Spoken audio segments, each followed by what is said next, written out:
सगळ्यांना श्री स्वामी समर्थ, श्री गुरुदेव दत्त, ओम नमो आदेश. अलख निरंजन गुरु गोरक्षनाथ महाराज की जय, गुरु बडे बाबा महाराज की जय, अवधूत निंदन श्री गुरुदेव दत्त, श्री नृसिंह सरस्वती स्वामी महाराज की जय. आज आपण मार्गदर्शन बघणार आहोत, मुलांवर बघणार आहोत. मुलं आजकालची कशी आहेत, जी मागची पिढी होती म्हणजे 1900च्या आधीची किंवा 1993, 95च्या आधीची जी मुलं होती, ती पिढी जी होती 90, 87, 88, ही जी 90च्या मागची आणि 95च्या मागची, 95च्या आधीची सगळी, 95 आणि 95 आधीची ही जी पिढी आहे, ही पिढी आणि 95च्या नंतरची जन्मलेली पिढी ही कशी वागते ह्याच्याबद्दल फरक आहे. आणि आजकालची जी पिढी आहे त्यांना काय शिकवण द्यायची हे महाराज सांगू इच्छितात. आजचं मार्गदर्शन त्याच्यावर आहे. तर चॅनलवर नवीन असाल तर अवश्य सबस्क्राईब करा, म्हणजे नवीन व्हिडिओ स्वामी समर्थ महाराजांचे, दत्त महाराजांचे, गुरुचरित्राबद्दल माहिती, दिंडोरी प्रणित मार्गाबद्दल माहिती, नवनाथ पारायणाबद्दल माहिती आपल्याला अवश्य मिळेल. तर अवश्य सगळ्यांनी सबस्क्राईब करावं ही सगळ्यांना विनंती आहे. तर आपण मार्गदर्शन करत आहोत मुलांबद्दल. आजकालची पिढी खूप बघा, 1995च्या आधीची जन्मलेली पिढी जी आहे, 1995 आणि त्याच्या आधीची जन्मलेली पिढी, ती जी पिढी आहे त्या पिढीमध्ये अध्यात्म हे त्या पिढीला माहिती आहे काय कसं आहे. आणि अध्यात्म, त्यांचे संस्कार, ह्या मागच्या पिढीचे जे संस्कार आहेत ते संस्कार खूप चांगले आहेत. आजची जी पुढची पिढी आहे त्यांचे संस्कार थोडे कमी पडतात. आजकाल मोबाईलचं युग आहे, स्मार्टफोनचं युग आहे, मान्य आहे. पण काही अपवाद करता आध्यात्मिक हे आपली प्रगती झाली पाहिजे मुलांची पण. तर मुलांना आध्यात्मिक कसं वाढवायचं, आध्यात्मिक ह्याच्यात कसं, अभ्यासातही तुम्ही तेवढे प्रावीण्य व्हा, नाही म्हणत नाही, पण तेवढंच आध्यात्मिक पण पाहिजे. आजकाल कलियुग आहे. आपली पाश्चात्य संस्कृती आपल्याला जपायची नाही, तर आपल्याला हिंदू संस्कृती जपायची आहे. आपली संस्कृती जपण्यासाठी ही पुढची पिढी घडली पाहिजे. तर तुम्ही संध्याकाळी रोज मुलांपुढे बसून अभ्यास झाला, हे झालं, अभ्यास घेतला मुलांचा, ह्या पुढच्या पिढीला जर तुम्ही, आजची पिढी जर पुढच्या पिढीला घडवू शकत नसेल तर त्यांची ती जी पिढी आहे पुढची, ती त्यांच्या पुढच्या पिढीला घडवण्यात अपयशी ठरू शकते. ठरू शकते म्हणण्यापेक्षा ठरणारच. आज तुम्ही जर जे शिकवाल त्यांना तेच ते कॉपी पेस्ट करणार, मोबाईलच्या भाषेमध्ये कॉपी पेस्ट करणार. आपल्याला कॉपी पेस्ट नाही करायचं आहे, आपल्याला पिढी घडवायची आहे. आपल्याला कॉपी पेस्ट काय करायचं आहे, सेवा. आपल्याला अध्यात्माचा जेवढा प्रभाव तुमच्यावर पडेल तेवढाच तुम्ही कलियुगात वाचणार आहात, लक्षात घ्या. अध्यात्माशिवाय दुसरा तुम्हाला उपाय नाही आहे.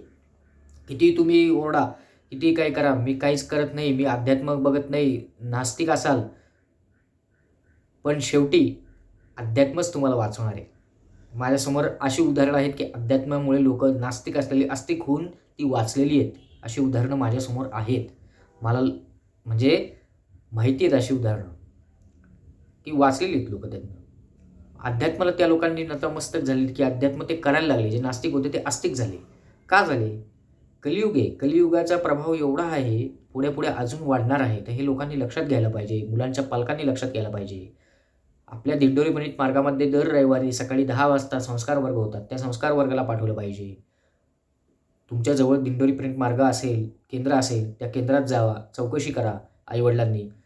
काय त्या वर्गात असतं, तिथे सगळे स्तोत्र मंत्र सगळे घेतले जातात. गणपती अथर्वशीर्ष, प्रज्ञाविवर्धन स्तोत्र, संस्कृत असेल, सगळ्या भाषांमध्ये तुम्हाला शिकवलं जातं. कसं वागायचं, कसं बोलायचं, आईवडिलांचा आदर कसा करायचा, त्याच्यानंतर आपल्या थोड्या मोठ्यांचा आदर कसा करायचा, ह्या गोष्टी शिकवल्या जातात.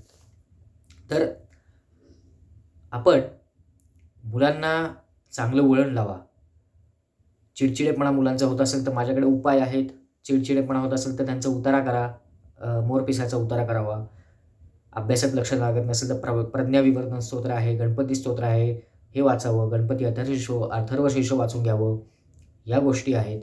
त्याच्यानंतर रोज संध्याकाळी दिवाबत्तीच्या वेळेला, दिवा लागण्याच्या वेळेला, सायंकाळी तिन्ही सांजेच्या वेळेला त्यांच्याकडनं रोज शुभंकरोती म्हटली पाहिजे. आता आमच्या वेळेला तर आम्ही शुभंकरोती म्हटल्याशिवाय आमचा दिवस पूर्ण झाला असं होत नव्हतं. म्हणजे पूर्ण होत नव्हता दिवस. आमच्याकडे मारून मुटकून करून घ्यायचे. बस, हातात काठी असायची, नाही बाबा बस, पहिले दिवा लावायचा, उदबत्ती लावायची, बसवायचं, संस्कृत म्हणायचं, सगळं म्हणायचं, स्तोत्रमंत्र म्हणायची, शुभंकरोती म्हटल्याशिवाय उठायचं नाही. अभ्यास भले अभ्यास असू दे, पण आपल्याला म्हणजे 15-20 मिनिटं का होईना देवासाठी देणं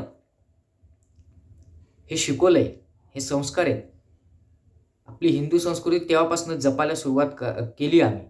तर त्यामुळे पुढच्या पिढीला जे देणं आहे, ते आपलं काहीतरी देणं आहे, ते लक्षात घ्या. तर मुलांवर संस्कार कसे करावेत, तर पुढची पिढी कशी घडली पाहिजे, तर ते तुम्ही अध्यात्मात तेवढं मुलांना प्रगल्भ केलं पाहिजे. अध्यात्म शिकवलं पाहिजे. हळू का होईना पण शिकवा.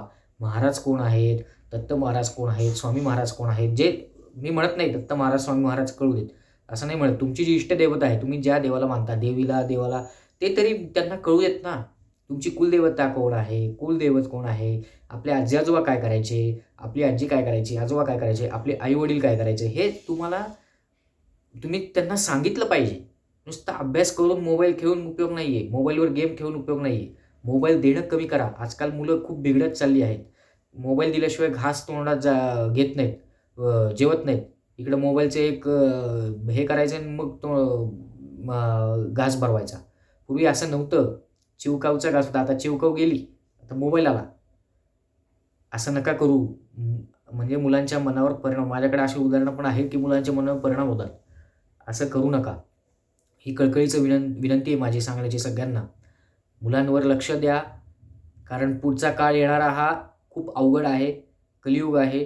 मुलं कशी बिघडत जातील. संगत महत्त्वाची आहे. तर संगत ही महाराजांची संगत लावा, केंद्रात जाण्याची संगत लावा, मठामध्ये कुठेही जा, पण देवाची संगत लावा. बस बाकी काही नाही. एवढंच सांगायचं आहे. अध्यात्माची संगत लागू देत. मुलांना चांगली संगत लावा. आईवडिलांनी सुरू करा. हळूहळू त्यांच्याकडनं एक अध्यात्माची गोडी कशी लावेल. देवासमोर 10 मिनिटं का होईना बसलं तरी पुष्कळ आहे. हळूहळू पहिले नंतर हळूहळू गोडी लागते. एकदा गोडी लागली की मग तिथनं सुटत नाही. जे तुमचे लहानपणी संस्कार होतात ना, तेच मोठेपणी होतात. पण एकदा मोठं झाले की त्याला कळायला लागलं, त्या मुलाला किंवा मुलीला त्या अपत्याला एकदा कळायला लागलं, तर तो काही ऐकत नाही. कारण लहानपणी जे संस्कार असतात तेच पुढे कॅरी फॉरवर्ड होणार आहेत, तेच पुढे जाणार आहेत. त्यामुळे मुलांवर चांगले संस्कार करा. पुढची पिढी घडवा. आपली हिंदू संस्कृती पुढे घडवा. आपले सणवार असतील, व्रतवैकल्य असतील, हे त्यांना कळू देत. त्यांच्या मनावर संस्कार करा. हेच सांगण्याचं आजचं मार्गदर्शन होतं. तर झालेली सेवा महाराजांच्या चरणी रुजू करतो. श्री स्वामी समर्थ, श्री गुरुदेव ओम नमो आदेश. अलख निरंजन गुरु गोरक्षनाथ महाराज के जय. गुरु बड़े बाबा वंचिंद्रनाथ महाराज के जय. अवधूत चिंतन श्री गुरुदेव दत्त, श्री नृसिंह सरस्वती स्वामी महाराज के. श्री स्वामी समर्थ.